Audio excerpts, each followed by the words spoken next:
Blessed, blessed are, blessed are you. Amen. Please be seated.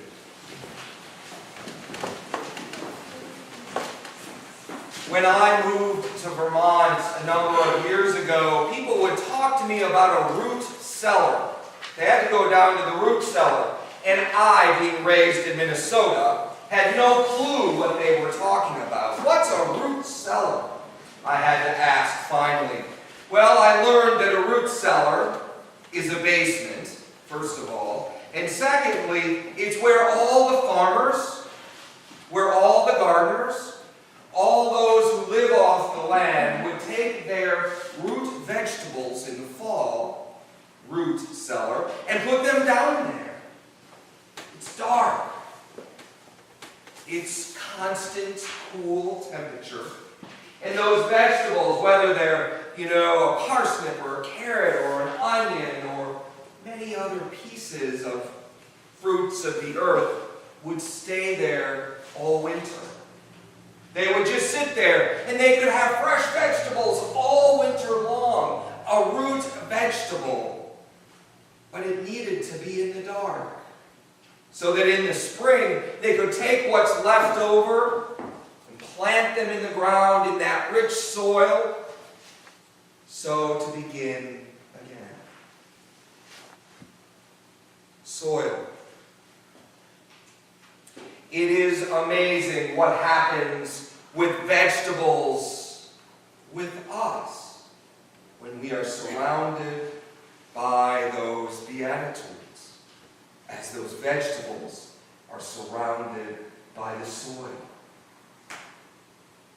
We are filled, nurtured, loved, given a full complement of that which we need to live, that which we need to be full and filled with God, that nutrients. But we often like to think, oh my, there's 9 of them. Am I meek? Am I filled with mourning? Am I a peacemaker? And it's easy to take a look at these as though, I can pick and choose, or, I'm one of these, but I'm not another one of these. What do these mean? And they become a mirror that we may not like to see, or we don't see ourselves in that mirror. Maybe we then start to judge. Or maybe we feel they're a litmus test and walk away.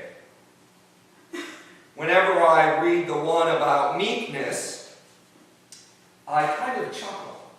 Because I don't feel meek. I'm pretty bold. I'm kind of out there, and I'm like, I'm not meek. But I was challenged not long ago by some friends who said, no, it's different than that. The Beatitudes, that which surround us this day, these Beatitudes of life, come as one. They're one. They are not Beatitudes, but it is the life of a Beatitude, or a Beatitude life. That changes the whole situation, the whole way of life. If we think that we do, in fact, live all of these, whether we see it in our lives or not, we are the Beatitude. And at the base of that Beatitude life is humility, is being humble, is humus.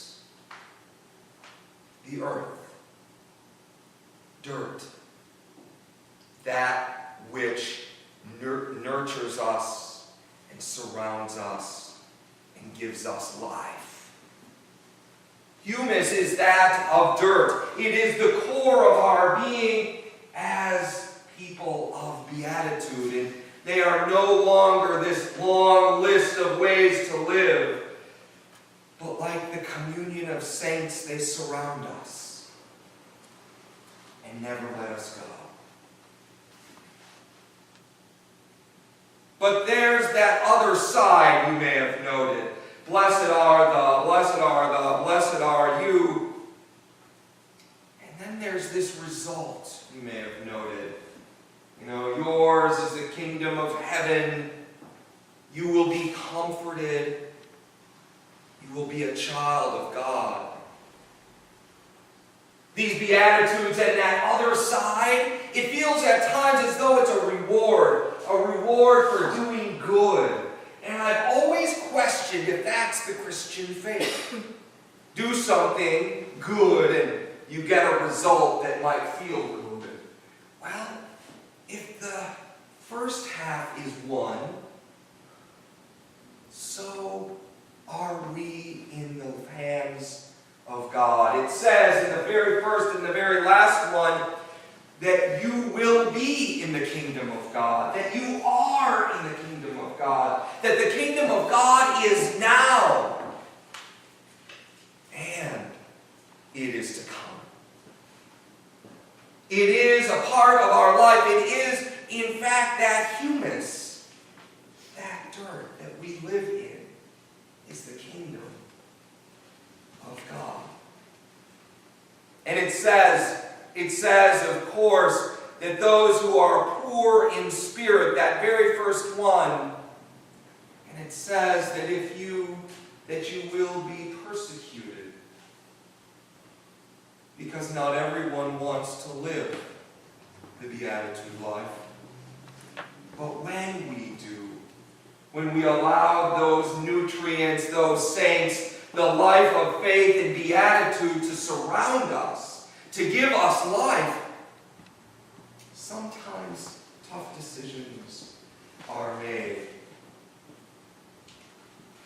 But we are never alone.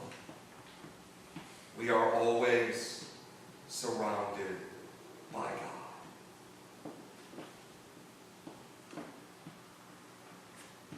That soil that I've learned about that nurtures those root vegetables that go into that dark root cellar over the winter.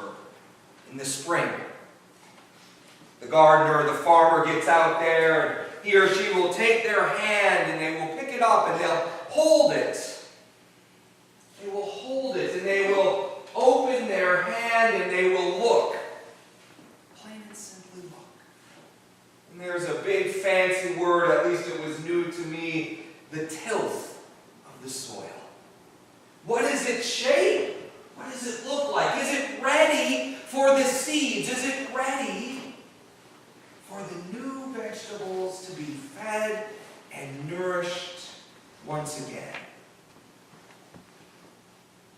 It's shaped, it marks, and it gives new life. And that kingdom of God that wraps around us as tilth, is in the shape of the manger. It is the marks of the cross. And it is the freedom of the resurrection. And it is watered by the waters of baptism. So in that springtime when we go into that root cellar, when Easter does come, we can take out all those vegetables and plant them and be shaped once again in the newness, in the life, in the love of God. Amen.